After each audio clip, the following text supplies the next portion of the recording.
Gopijana Vallabha Girivaradhari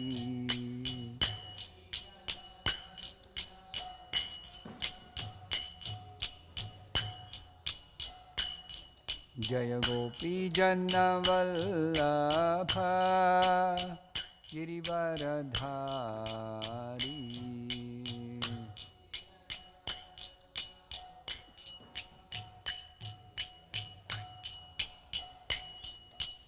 Yashodanandana Braja Janaranjana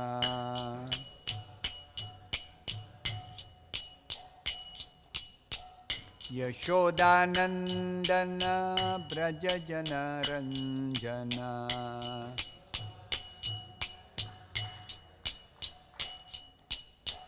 Yamuna Tira Vanachari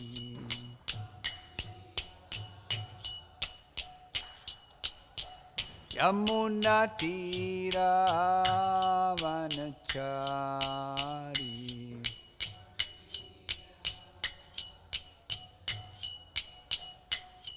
Jaya Radha Madhava Kunja Vihari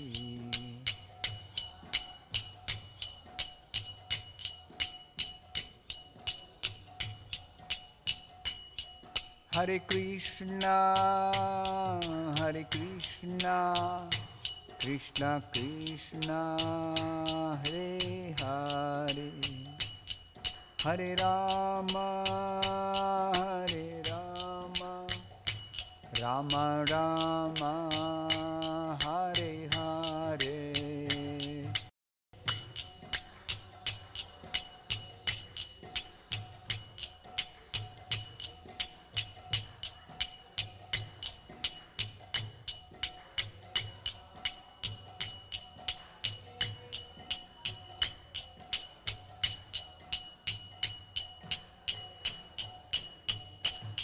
Jaya Radha Gopinath Radhe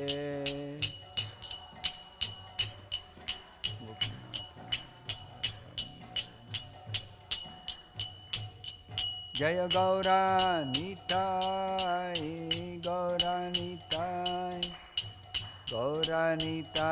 Jaya Gauranitai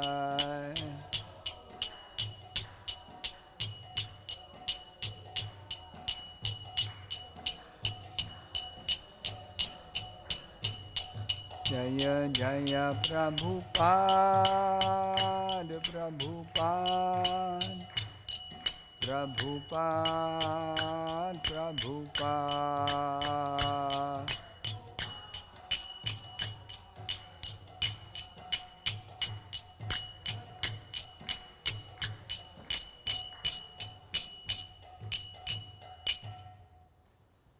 जय ओम विष्णुपाद परमहंस परिव्राजकाचार्य अष्टोत्तर शत श्री श्रीमद his divine grace AC Bhakti Vedanta Swami Prabhupada की जय। इस्कॉन संस्थापकाचार्य सेवर द होल वर्ल्ड जगत गुरु श्रीला प्रभुपाद की जय। श्रीमद् भगवद गीता की जय। निताई गौर प्रेमानंदे हरि बोल। ओम नमो भगवते वासुदेवाय ओम नमो भगवते वासुदेवाय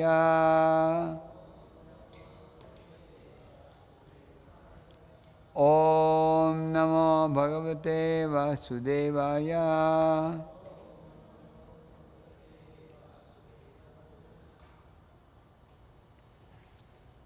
Reading from Bhagavad Gita as it is, chapter 4.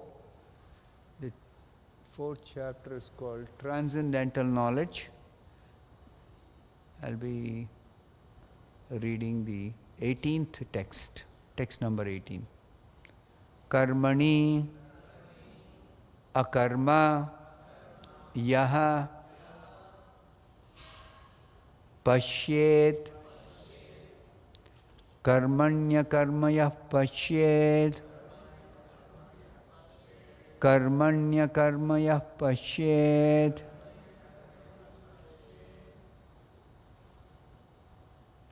Akarmani cha karma yaha. Akarmani cha karma yaha.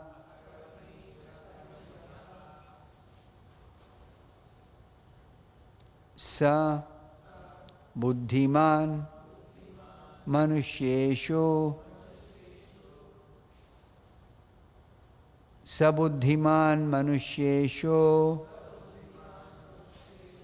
Sabuddhiman manusyeshu.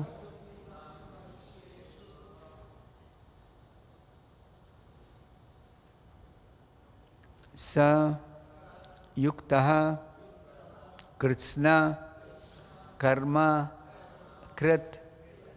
Sayukta kritsna karma krit. Karmanya karmaya pashyed. Akarmani cha karmayaha. Sabuddhiman manusyeshu. Sayukta Krishna karma krit.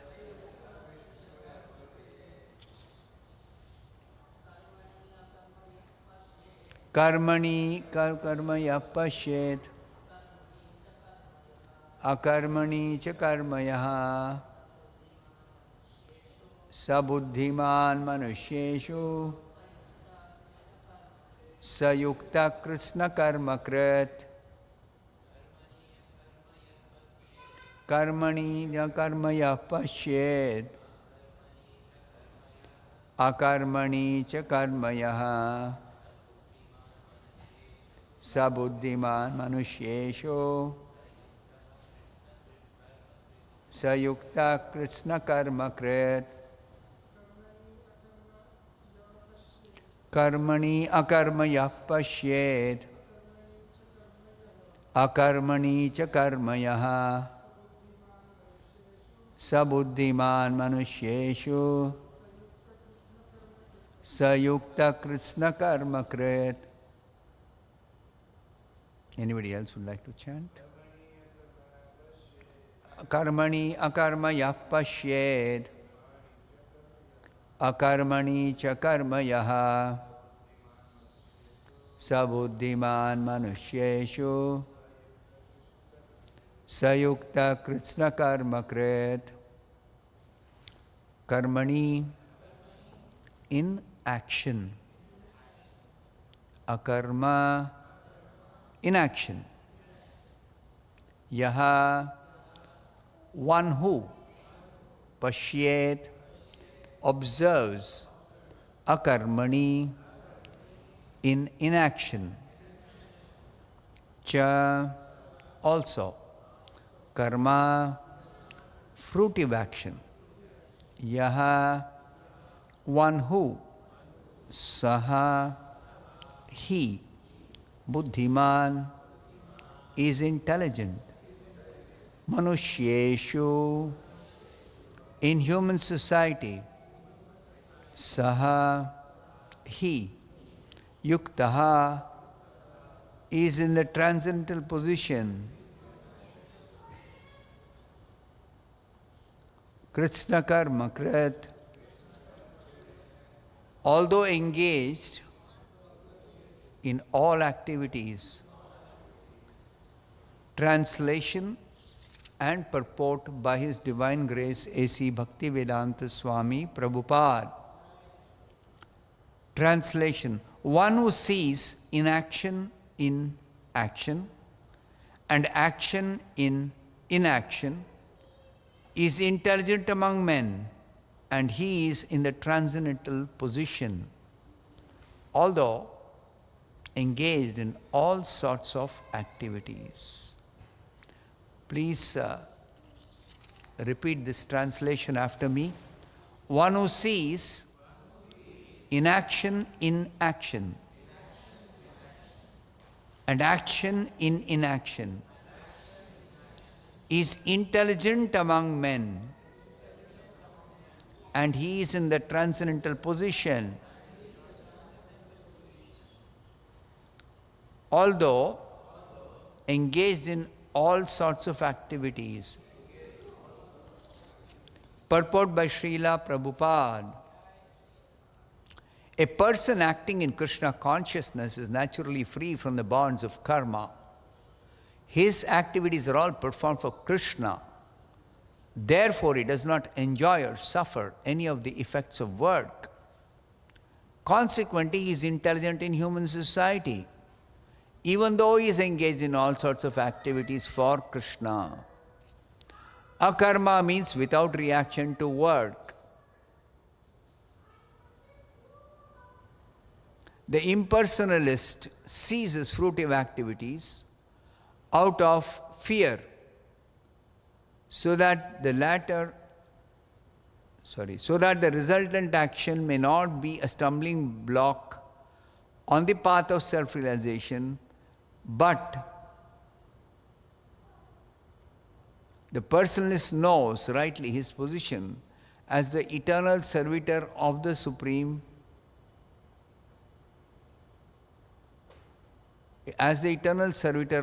Supreme Personality of Godhead. Therefore, he engages himself in the activities of Krishna consciousness. Because everything is done for Krishna, he enjoys only transcendental happiness in the discharge of this service.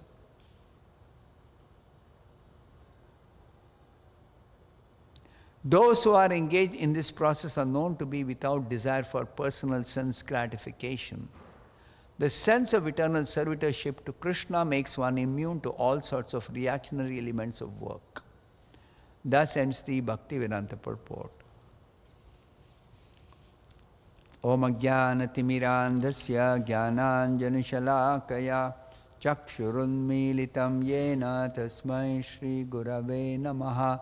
Nama Om Vishnupadaya Krishna Presthaya Bhutale Srimate Bhaktivedanta Swami Nitidamine Namaste Saraswate Gauravani Pracharine Nirvishesha Shunyavadi Paschatya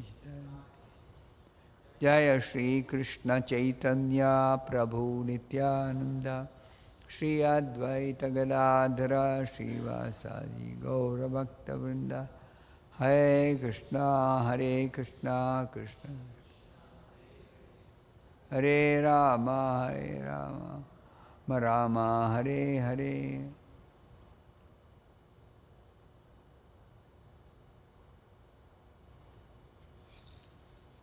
This chapter is entitled Transcendental Knowledge.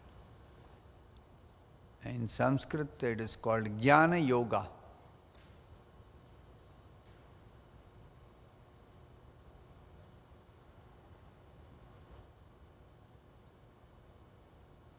Let's try to understand what is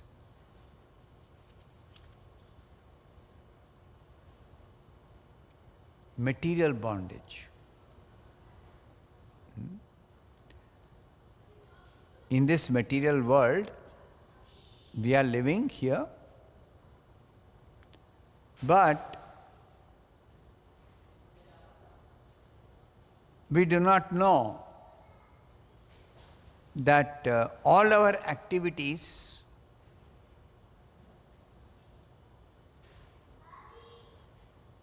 are not the same in terms of the material bondage. So for the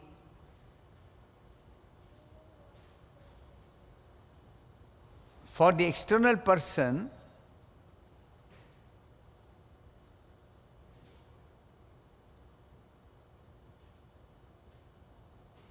how is this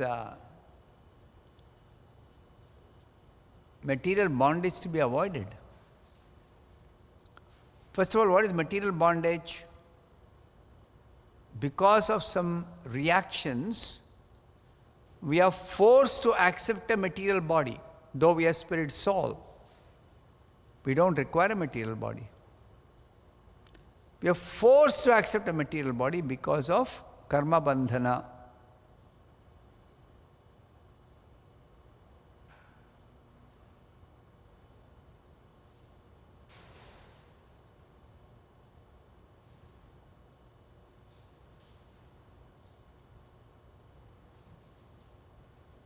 So this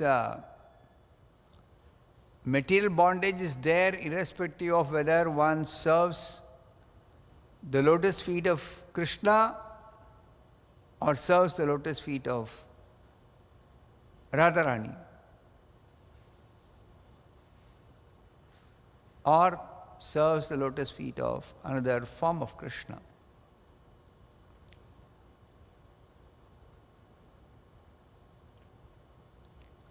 But if one is engaged in ordinary activities, either in ignorance or even knowingly, if they are not performing work as yajna, if they are not sacrificing the results of their work and offering to Krishna, then they become bound up. What is this bondage or becoming bound up? It is this material body that we have. First of all, people don't know I am not the body. But even if they don't know that, they're not even aware this body is the cause of all kinds of suffering. And we have two kinds of bodies. We have this external gross body, and inside we have a subtle body. So both these gross and subtle body trouble us in so many ways.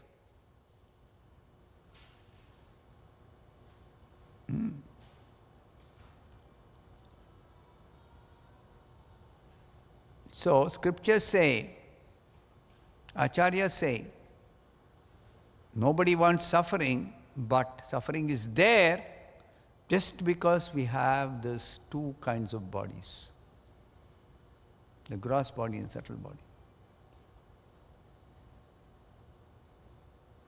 So to become free from suffering, does it mean we have to commit suicide? Finish this body, end this body?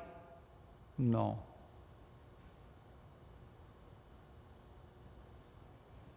What we have to do is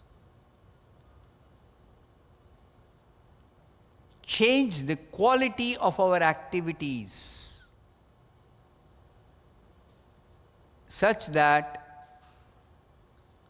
we live in this body, both the gross and subtle body, without being affected by the condition of the body.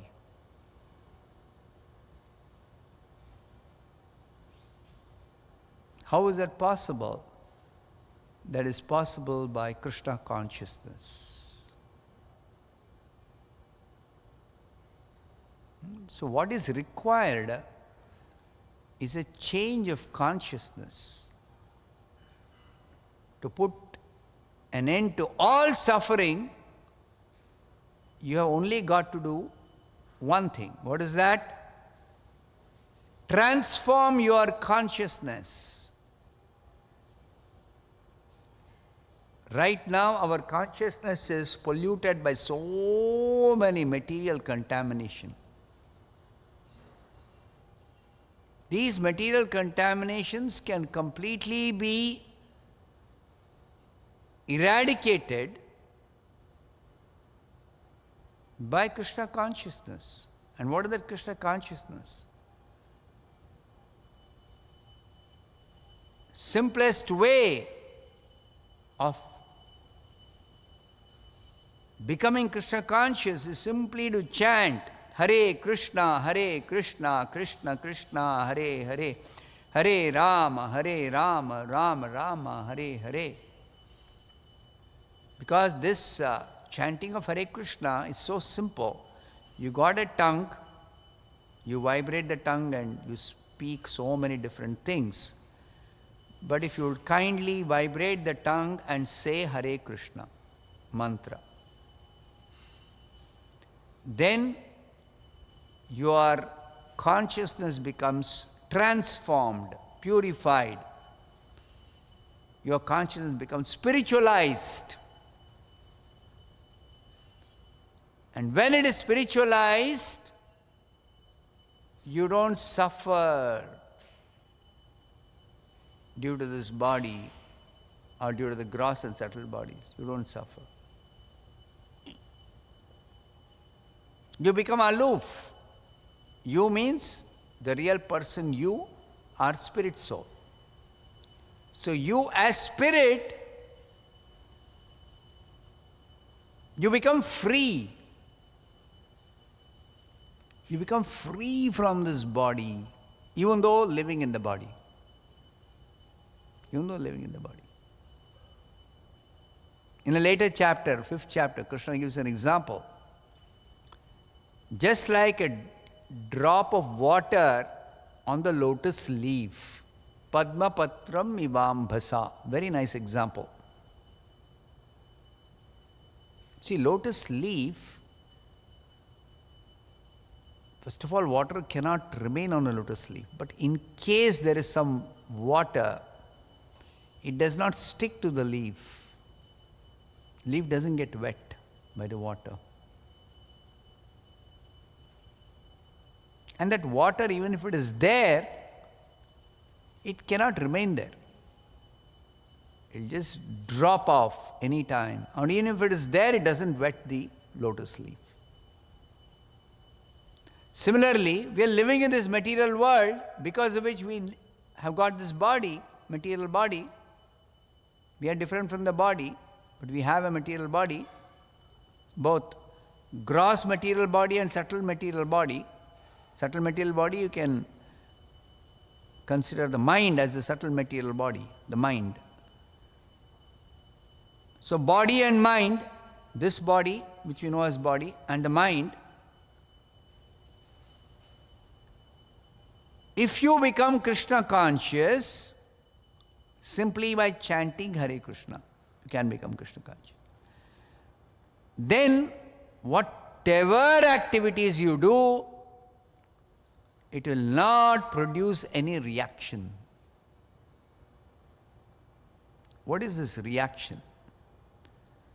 Reaction means a certain type of activities we generally do, material activities, that will give rise to what is called as reaction. And that reaction is the cause of our suffering in future after doing the activity through this body or mind.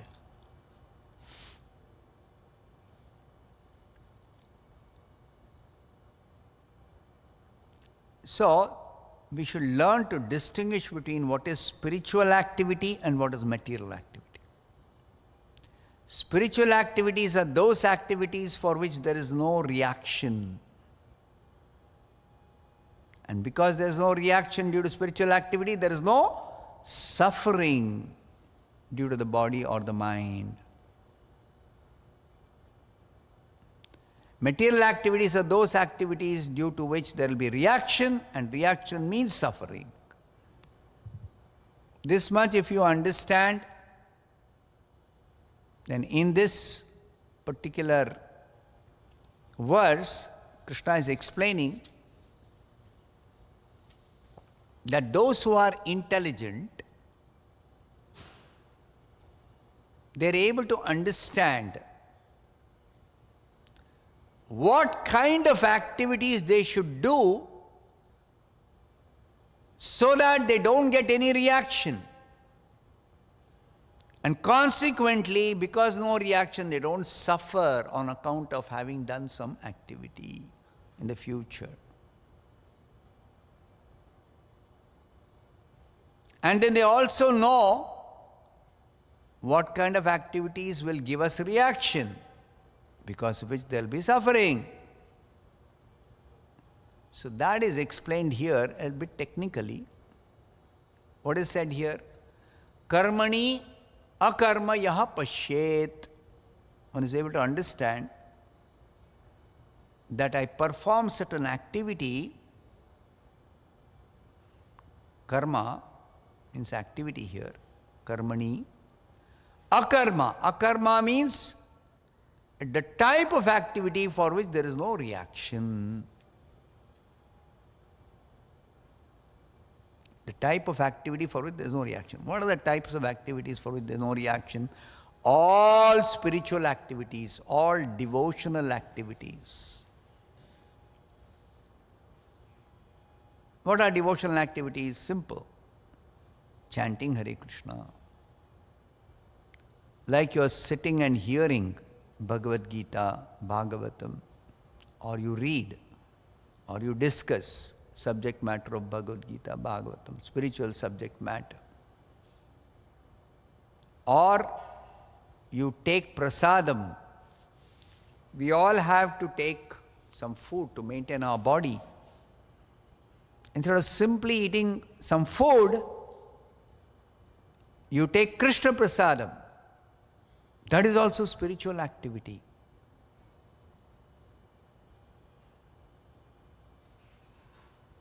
We all have to take some rest. We have to sleep. Otherwise we can't function normally. It's a necessity for this body. But you don't go to sleep. Instead, you take rest at night for rejuvenating your body. For rejuvenating your body. And for what you have to rejuvenate your body? To do more devotional service. Today you are engaged in devotional service. End of the day, you require some rest. So you take rest, means you go to sleep, but with the aim of rejuvenating this body to do more devotional service. In this way, you sleep every day. You eat only Krishna prasadam. Don't eat ordinary food. Work. Everybody has to do some work. But work should be only devotional service. Only do devotional service, activity or work. For that you should know what is material activity and what is spiritual activity. So here when Krishna is telling, perform the type of activity for which there will be no reaction, means perform devotional service. And then he says, akarmani cha karmayaha. That performing the type of activities which give reaction. Such activities are actually, material activities are always having reaction. By performing material activity, you cannot avoid reactions, and therefore you cannot avoid suffering. Try to understand this very nicely, so it will be changing your life in such a way that no more suffering at all.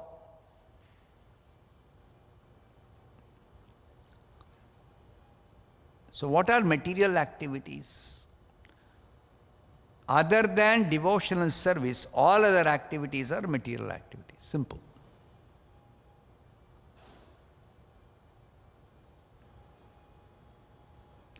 So, before we come to understand something called spiritual activity is there, what are we doing? We are doing only material activities.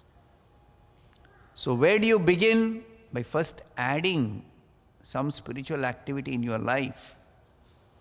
We say, please chant Hare Krishna at least 108 times every day. That means you are adding spiritual activity to already so many other material activities you are performing. So by adding this, what happens?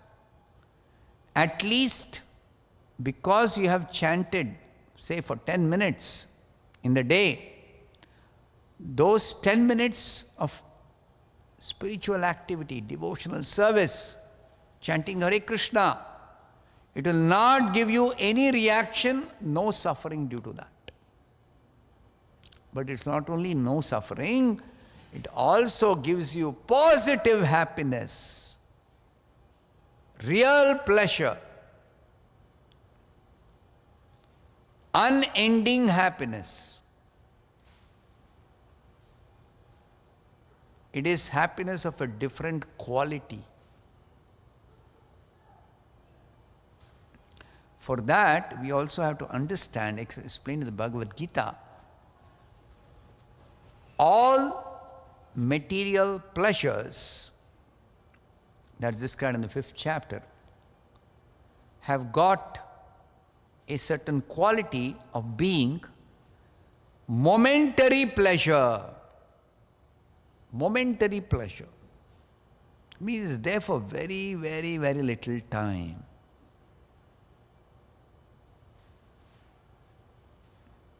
That's why parents have this challenge when you have small children. They want to play all the time. There's a certain age when they want to play a lot. So, for the parents to engage those children in some play so that they are happy is a big challenge. Is it not? It's very difficult to engage them in such a way that they're always happy. They very easily get bored. They start crying, and they look for some new games all the time. They bother the parents so much. I want something different, I want something new, I want to do something else. Why? It's the very nature of material pleasure that it does not last. It is momentary. And if somebody thinks momentary pleasure, if we repeatedly do the same thing, we can get more. No, it never works like that. There is what is called a satiation. What is satiation? That, let's say a simple example, if there is something very, very nice sweet, a piece of candy, sugar candy. If I eat one, I get little pleasure. So I want more, I'll eat more. So how much more can I eat to get more and more pleasure? You know what happens. As I keep eating more, the pleasure I derive out of it, which was anyway momentary, little only, for a little short time, even the quantity of pleasure keeps on reducing, the momentary pleasure itself. And after some time, I feel nausea, I can't eat anymore. It'll become nauseating. So that's true for all varieties of material activities. All varieties of material activities. Therefore, material activities, we distinguish between work and recreation. Right? Adults at least, they make a distinction between work and recreation. So once Prabhupada was asked, our founder Acharya Srila Prabhupada, that devotees were explaining to one reporter, what do you guys do whole day? It's a big puzzle for them. You don't work like us.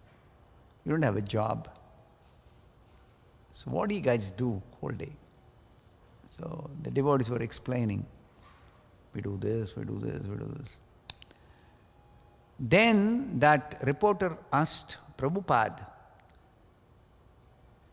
so no recreation, no leisure. Prabhupada said there's no need for us to have any recreation or leisure. Why?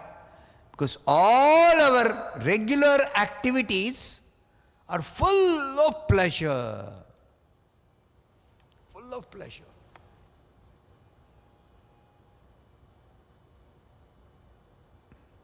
How is that?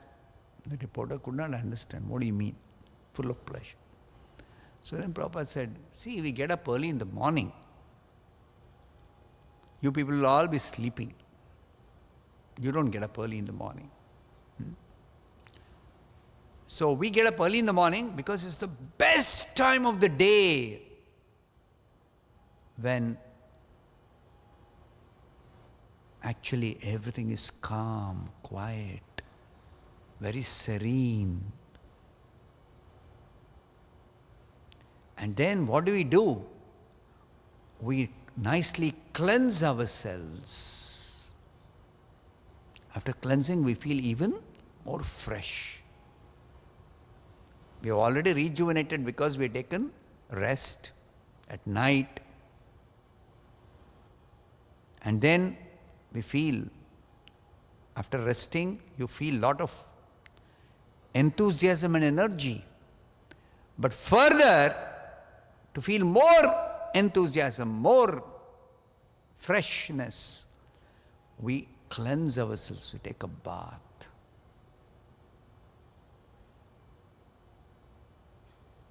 And that is even more pleasurable. Rising early in the morning is pleasurable. Taking a bath is even more pleasurable because we feel even more freshness, even more enthusiasm, even more energy we feel. And then after that, what do?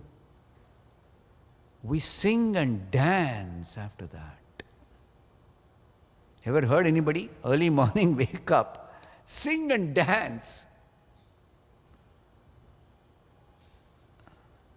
We have Mangalarti, we have Kirtan in Mangalarti. Beautiful deities, nice offering of lamp and incense and flowers and nice fan. And everybody is singing and dancing. Isn't that pleasurable? Full of pleasure. Even more pleasure. And then we have variety. We have variety of activities. So our whole day, we only have pleasurable activities. We are not working for money. We are not doing a job.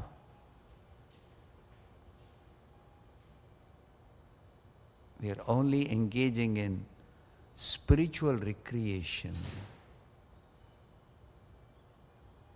Because in the spiritual world, Krishna has nothing to do, but that doesn't mean he's inactive. He's only engaged in pleasurable pastimes with his devotees. The same thing we do here.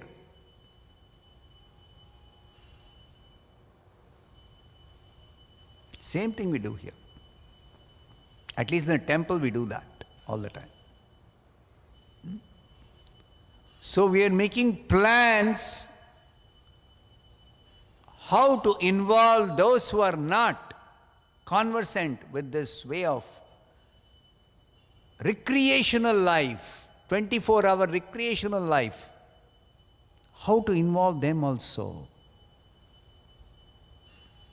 More the merrier. Right? So let's enjoy all together. Please come. But people are so unfortunate that they're reluctant to come. So we're making plans how we can get them. Making big, big plans. So everything we do here in this temple, simply for pleasure, pleasure, pleasure. Because Krishna, he is full of pleasure, full of ananda. Anandamayo bhyasat. And that Krishna, he is so full of pleasure, he wants to share that. With everyone, he wants to share that pleasure because he's an unlimited reservoir of pleasure. And we are all, by nature, we are pleasure seeking. Who doesn't want pleasure? Who doesn't want happiness? Everyone wants it. And Krishna is a reservoir of pleasure, is full of unlimited pleasure. And that too, not one type of pleasure. Krishna has got varieties of pleasure. Quantity also unlimited. Variety is also unlimited. That is Krishna. And he wants to give, share, reciprocate with everyone.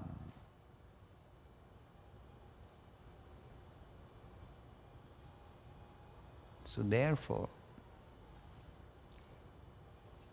devotional service, spiritual activities, only recreation, only pleasure. And this pleasure is such that if at all you get a taste for this kind of recreation, this kind of pleasure, it's a little different. For those who are not conversant, those who have never tasted this, it's a little different. You develop taste for this, even a little taste, then you want more of it. And then you want more of it, the supply also is increased, and it can be increased unlimitedly. Unlimitedly it can be increased.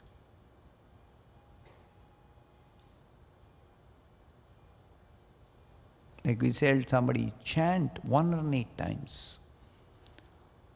So in the beginning they may say, 108 times. How do I chant 108 times? 108 times. But when they start chanting, then we'll ask, do you like it? Oh, I like it. It's nice. Then why don't you increase? So how many times should I do? Oh, 2 times 108. We say 2 rounds. And you like it? Oh, I like it even more. Then increase it. 4 rounds, 8 rounds. And then, as I said, there is variety. There are other ways also of recreation than chanting Hare Krishna. So then we introduce you to so many other varieties. And then the varieties are unlimited.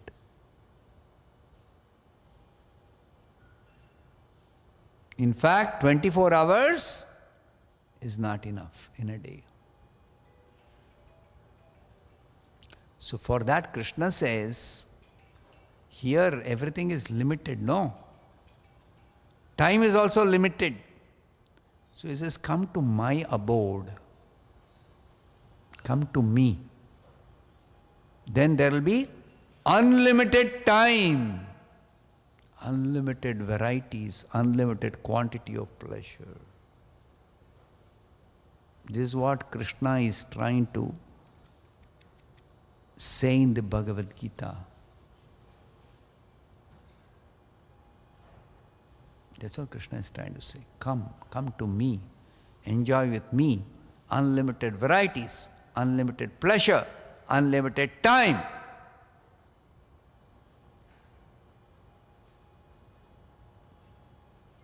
So therefore, this invitation from Krishna is there in the Bhagavad Gita. Therefore, here he is telling, become intelligent. Don't work like a donkey. That means change of consciousness from materially contaminated consciousness to spiritual consciousness. Become Krishna conscious. Krishna says, become my devotee. What does it mean? Become Krishna conscious. And what does it mean to become Krishna conscious? The quality of your activities has to change. As I said, simple thing. We are eating. Don't eat ordinary food. Eat Krishna Prasad.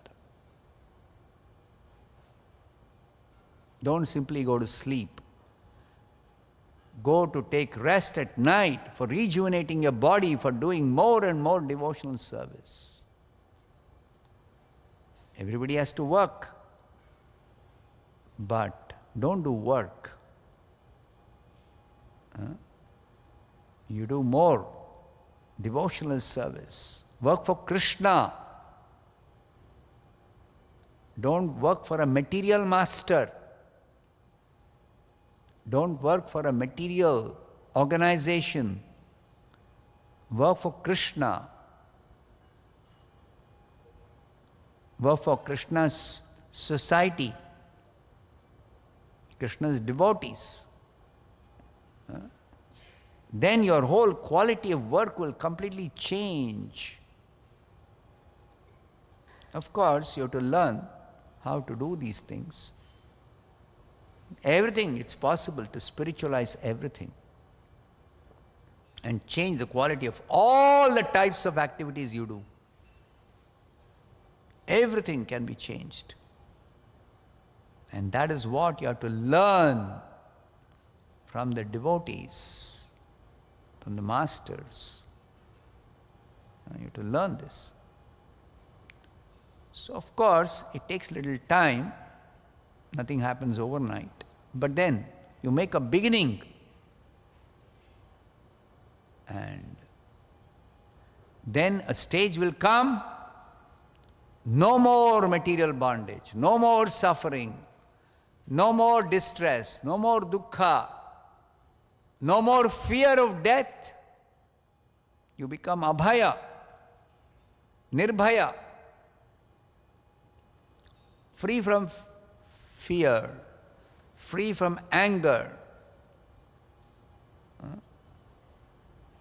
vitaraga bhaya krodha, free from all kinds of material attachments which oblige you to do some activities which will give you reaction, which will give you suffering. So you become free from all such activities, all such attachments. So that is wanted. So I'll stop here. Any questions anybody has got? Yes, sir. Can you pass on the mic? It will be good. If you have a mic. एक और mic दे दीजिए. When we talk about subtle body, we always talk about mind intelligence and false ego. What is this false ego? First of all, let's understand what is ego. Then I'll tell you what is false ego. Ego means identity. We all have an identity. We have, in fact, multiple identities. I'm a man, I'm Indian, or I'm American, I'm intelligent, I'm honest, I'm hardworking. What I am, that is called identity. But all these descriptions of a person's identity generally is a description of the body or the mind. Is it not? Where is the identity of the real you, the spirit soul? Generally, because we are ignorant, we do not know. So we are ignorant about our real identity. We have assumed an identity by wrongly identifying ourselves with the body or the mind. So that's why that ego or that identity which pertains to the body or the mind is called false identity or false ego. Real ego, what is real ego? The actual ego of the soul, the identity of the soul, devotee of Krishna. Devotee of Krishna means situated eternally in a loving relationship with Krishna. What kind of relationship? The relationship in which we exchange pleasure, spiritual pleasures, varieties of pleasures we exchange unlimitedly, unlimited varieties. Always, eternally we exchange pleasure. You see the deities of Krishna anywhere in our temples. Krishna is always in an enjoying mood. Always Krishna is smiling. Krishna is always smiling, always enjoying. And he is inviting, come with me, enjoy with me. Eternal life, full of bliss and knowledge, no ignorance, is inviting.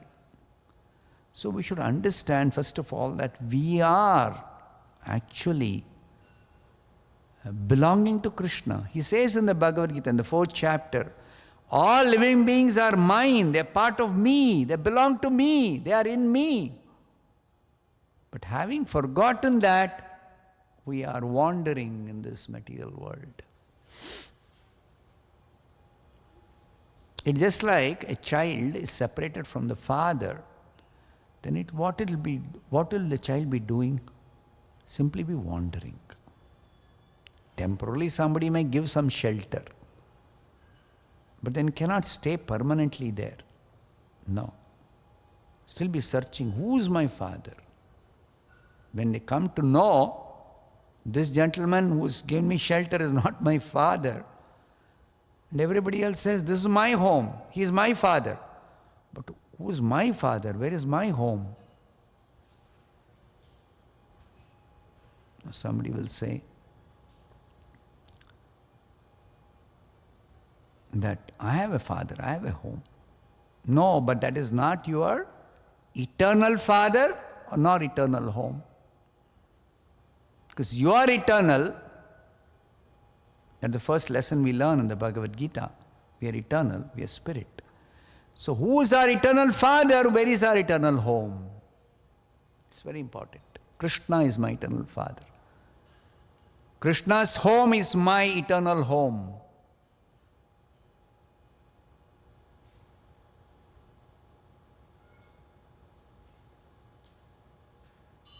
So that is our identity.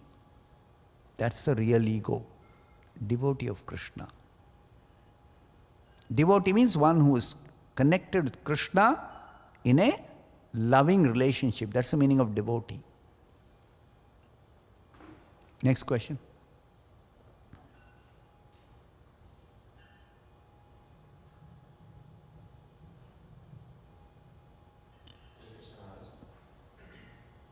So if I decide Krishna's home is our eternal home, we were originally with Krishna in his home. Not we were.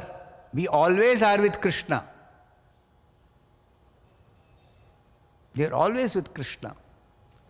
But for the time being, we have forgotten Krishna.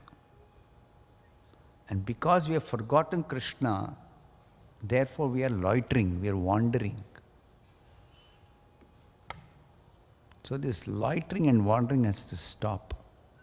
That will stop only when you return to Krishna. So actually, Prabhupada always says, let's go back home, back to Godhead. Back to Krishna. That's our home. So that's what all this Krishna consciousness is all about. So if I can ask a follow-up to that question. So once we go back to God, what is, because we're not conditioned souls at that point, correct? So what is the guarantee that we don't have that same forgetfulness or the same desire to enjoy without Krishna once we're back in God? There's no guarantee because you have got what is called as free will. If there is something called free will, there's something called misuse of the free will. Always exists.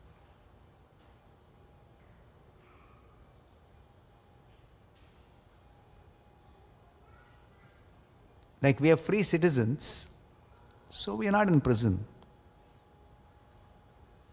Right? So, but somebody misuses the freedom, they'll be put in prison, violate the state laws. Yes. So when somebody is imprisoned, then there is a reformation. Then be set free. What's the guarantee I'll not come back? As long as you follow, you don't come back.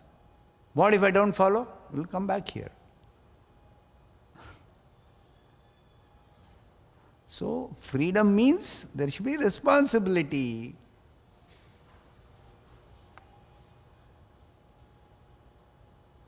There has to be responsibility. How can we be irresponsible?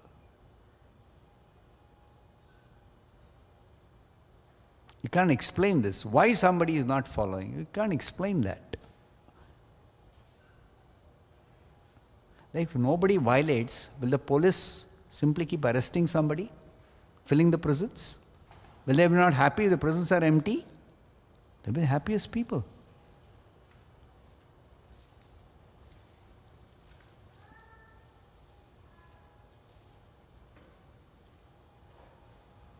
So you cannot explain why do people break laws? Why do people violate? Why do they misuse some freedom? You can't explain why. That's the meaning of freedom. That's the meaning of free will.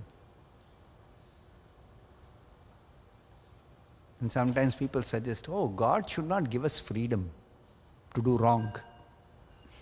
There's no such thing as freedom to avoid doing wrong, or a freedom to do wrong should not be given, but freedom should be there. There's no such thing. Either you have freedom or you have no freedom. So if you don't want freedom, this is the place. You're in the right place. No freedom. Which means that you have to suffer. No freedom means compulsory suffering. Freedom means no suffering. This we have to understand.